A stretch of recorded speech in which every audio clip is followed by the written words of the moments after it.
While Hollywood churned out war epics with American heroes, British studios quietly created some of the most authentic WWII films ever made.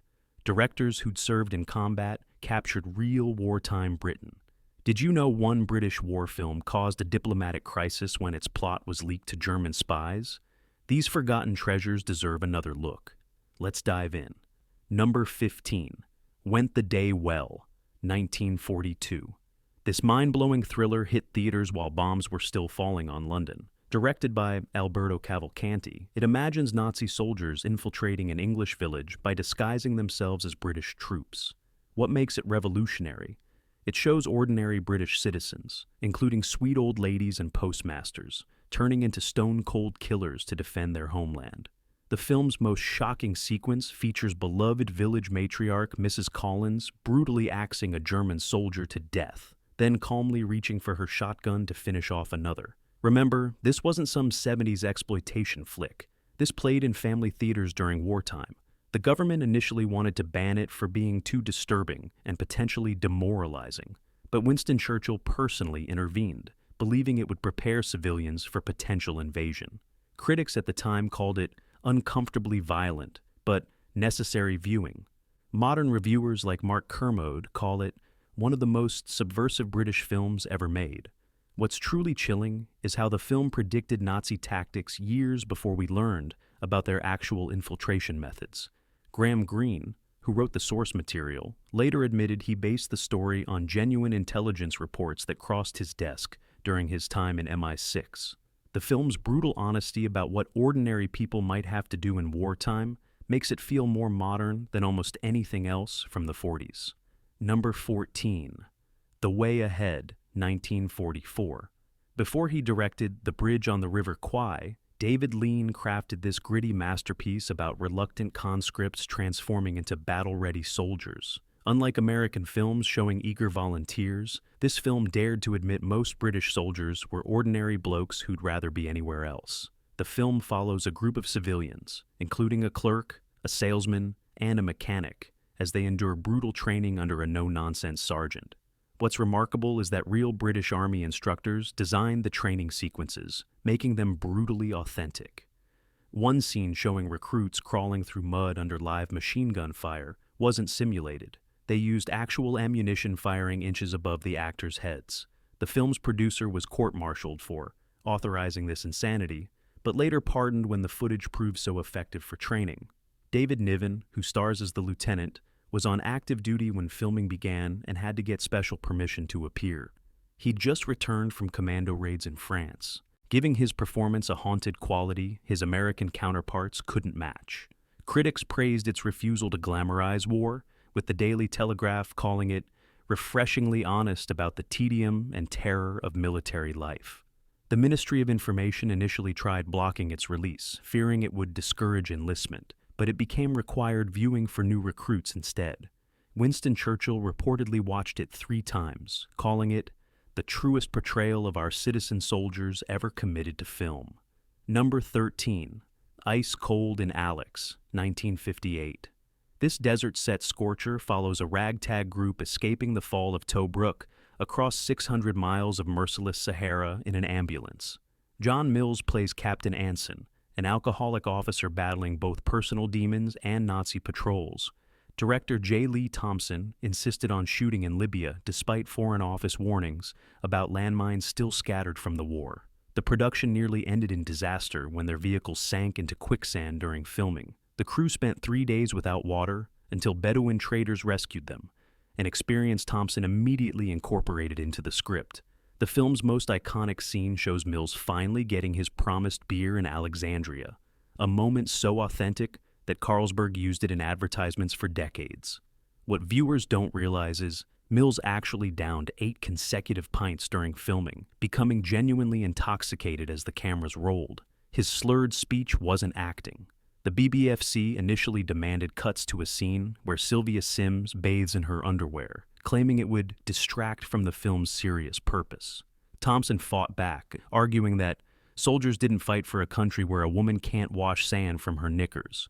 Critics acknowledge its technical brilliance, with Sight and Sound calling it the most physically grueling British film ever made. the punishing shoot hospitalized 3 crew members with severe heat stroke. The film's portrayal of PTSD was decades ahead of its time, showing Mills' character suffering what would now be recognized as panic attacks and dissociative episodes, conditions the military still wouldn't officially acknowledge for another 20 years. Number 12. The Wooden Horse, 1950. This nail-biting prison camp escape thriller has one ingenious hook.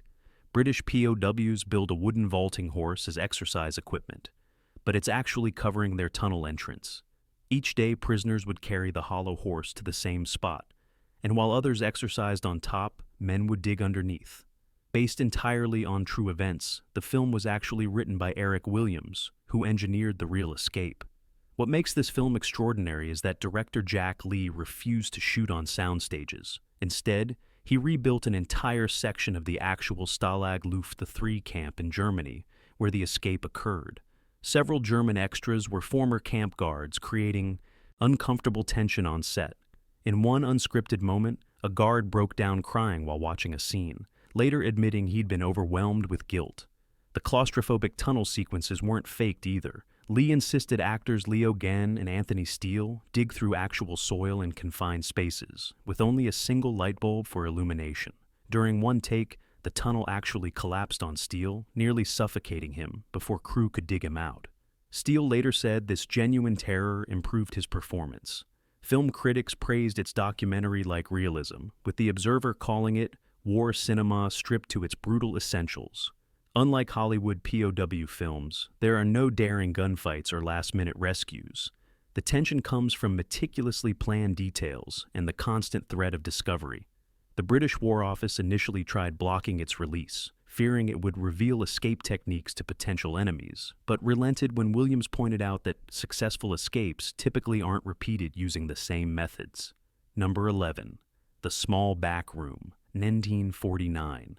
This psychological thriller from legendary filmmakers Michael Powell and Emmerich Pressburger follows bomb disposal expert Sammy Rice, battling both German booby traps and crippling alcoholism. What separates it from typical war films is that most of the action takes place in Rice's mind as he struggles with PTSD, before anyone knew to call it that. The film's most terrifying sequence shows Rice defusing a new type of bomb on a beach as the tide rises around him. Director Powell created unbearable tension by using real explosives during filming. When the tide came in faster than expected, actor David Farrar had to complete the scene with genuine panic, knowing the prop bomb contained enough live material to seriously injure him. Powell's insistence on authenticity extended to casting actual bomb disposal officers who'd lost limbs as extras. These weren't actors with makeup, but real veterans showing their injuries on screen, something Hollywood wouldn't attempt for decades. The film's surreal nightmare sequence showing Rice being crushed by a giant whiskey bottle required the construction of a 20-foot glass replica that later shattered during filming, sending glass shards into the crew. Critics were initially baffled by its blending of noir stylings with war content, but its reputation has grown steadily. Martin Scorsese calls it one of the most honest portrayals of addiction ever filmed.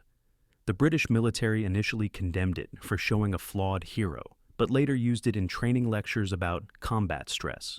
The film's refusal to provide easy answers or patriotic platitudes makes it feel startlingly modern compared to its flag-waving contemporaries. Number 10. Odette, 1950. This gut-wrenching biopic tells the true story of Odette Sansom, a French-born British spy who endured torture and concentration camps while working with the French resistance. What makes this film remarkable is that Sansom herself served as technical advisor, insisting the filmmakers show the brutality she experienced without sanitizing it for audiences. The torture scenes shocked 1950s viewers, with director Herbert Wilcox fighting the censors to include Odette's fingernails being pulled out, although they appeared just off-screen. Anna Neagle, who played Odette, insisted on experiencing some of the actual tortures herself before filming. She spent 12 hours in a bath of ice water, resulting in hypothermia that hospitalized her for 3 days. Neagle later said, "I couldn't portray her suffering without understanding a fraction of it." The film's most powerful aspect is that it doesn't end with liberation. It shows Odette's struggle with what we now recognize as severe PTSD, including her inability to sleep in darkness for years after her imprisonment. When the film premiered, 5 of Odette's actual Gestapo interrogators attended, having been invited by Sansom herself in an extraordinary act of reconciliation. Critics praised the film's unflinching honesty, though some questioned whether post-war audiences were ready for such graphic content. The Daily Mail called it almost too authentic to bear. The film's financial success, grossing over $800,000 from a modest budget, proved audiences hungered for truthful war stories. Odette Sansom remains the only woman ever awarded both the George Cross and the Légion d'honneur, making her the most decorated female spy in British history. Number 9. The Sea Shall Not Have Them, 1954. This white-knuckle survival thriller follows 4 airmen stranded in a tiny rubber dinghy in the freezing North Sea after their bomber is shot down. Director Lewis Gilbert insisted on filming in the actual North Sea during winter, not in a studio tank, creating genuinely miserable conditions for stars Michael Redgrave and Dirk Bogarde. What makes this film extraordinary is that it's based on real air-sea rescue operations, with technical advice from RAF personnel who'd performed actual rescues.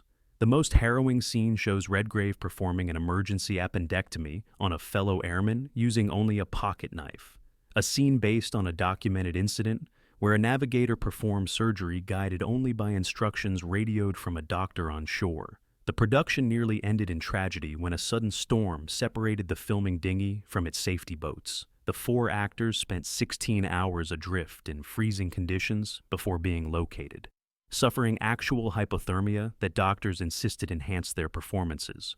Dirk Bogarde later revealed he developed a lifelong fear of water after the incident. Critics praised the film's documentary-like approach, with Picturegoer calling it deliberately unglamorous but utterly absorbing. The film's box office success, earning over $600,000 on a modest budget, proved British audiences appreciated seeing their war experience portrayed honestly.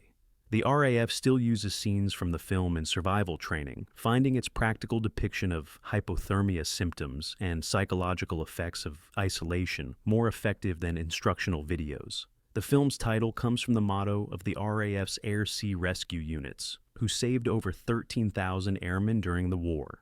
Number 8. Against the Wind, 1948.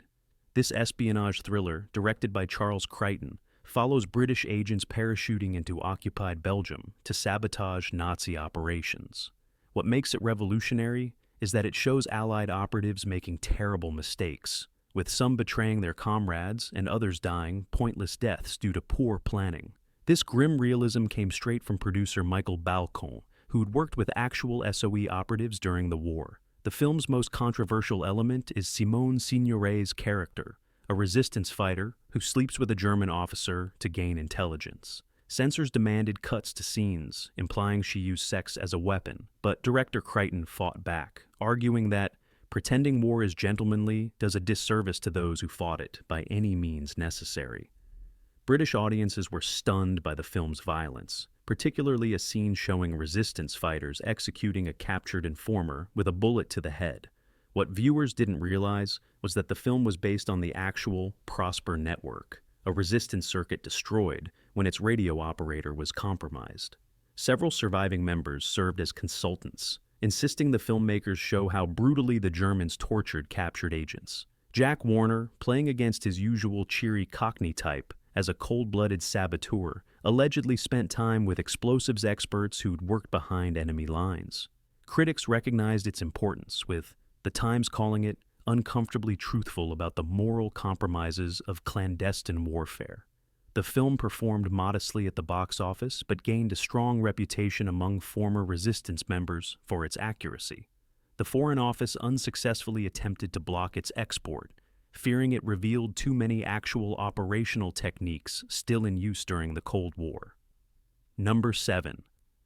The Ship That Died of Shame, 1955. This psychological naval thriller, directed by Basil Dearden, follows 3 ex-Navy men who steal their former gunboat for smuggling, only to find the vessel seemingly turning against them as their crimes grow worse. The film stars Richard Attenborough and George Baker as veterans unable to readjust to civilian life, turning to crime out of desperation and twisted nostalgia for wartime excitement. What gives this film its edge is that it was written by Nicholas Montserrat, who'd served in the Royal Navy throughout the war. He based the story on an actual incident where former sailors stole a patrol boat and used it for black market smuggling before it mysteriously sank in calm seas. The naval sequences weren't shot with models, but used an actual motor gun boat, with the Admiralty granting unprecedented access to restricted waters for filming. The film's most disturbing element is its unflinching look at post-war disillusionment, showing decorated veterans becoming criminals because peacetime Britain had no place for them. One sequence showing Attenborough having a breakdown during a thunderstorm, believing he's back in combat, was so realistic that several veterans walked out of screenings, overwhelmed by their own traumatic memories. Critics praised its moral complexity, with the Manchester Guardian calling it a necessary corrective to simplistic victory narratives. The film performed modestly at the box office, but developed a cult following among sailors.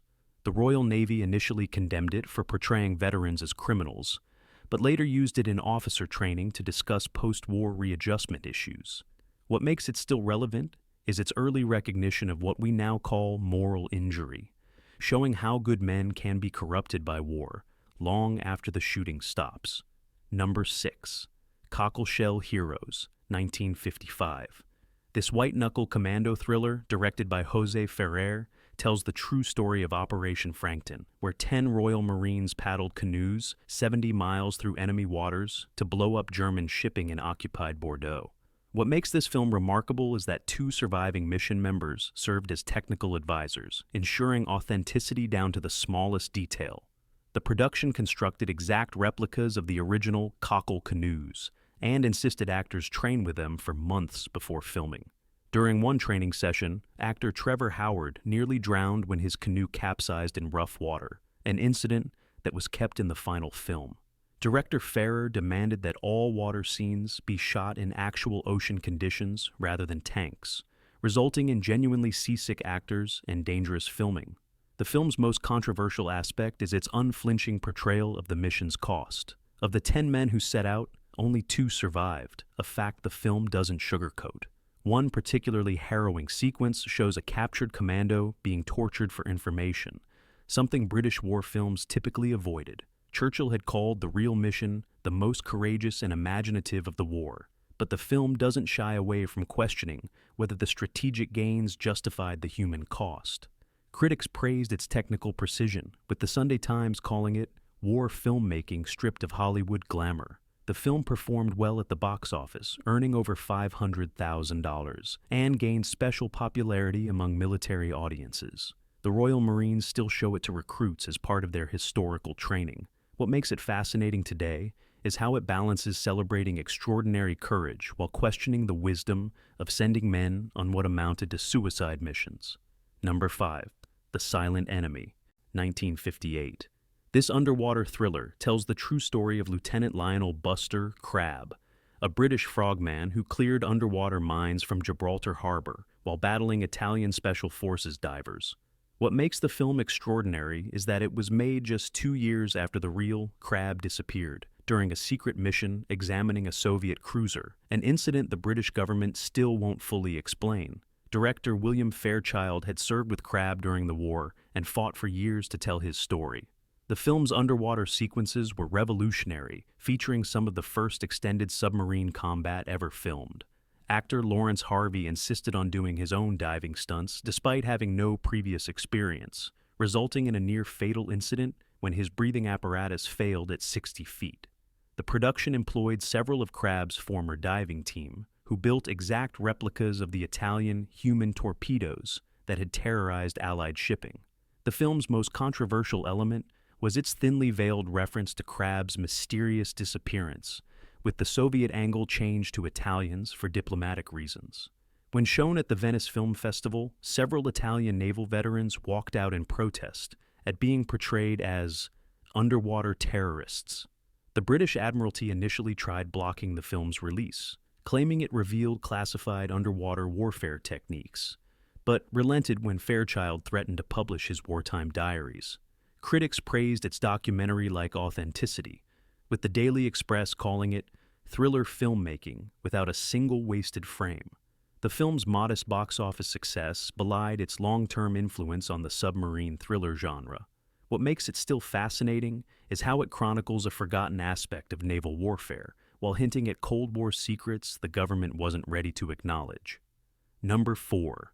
The Man Who Never Was, 1956.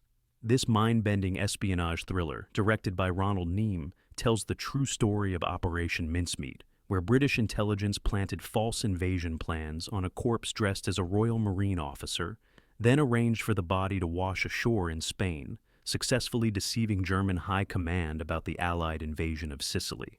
What makes this film remarkable is how recently declassified the operation had been. The film is based on Ewan Montague's memoir, The Intelligence Officer Who Masterminded the Deception. Montague himself served as technical advisor, insisting on authentic details down to the precise documents he'd planted on the body. The production had unprecedented access to actual MI5 personnel, with several intelligence officers appearing as extras. The most haunting aspect is the treatment of the corpse itself, a homeless man who died from rat poison.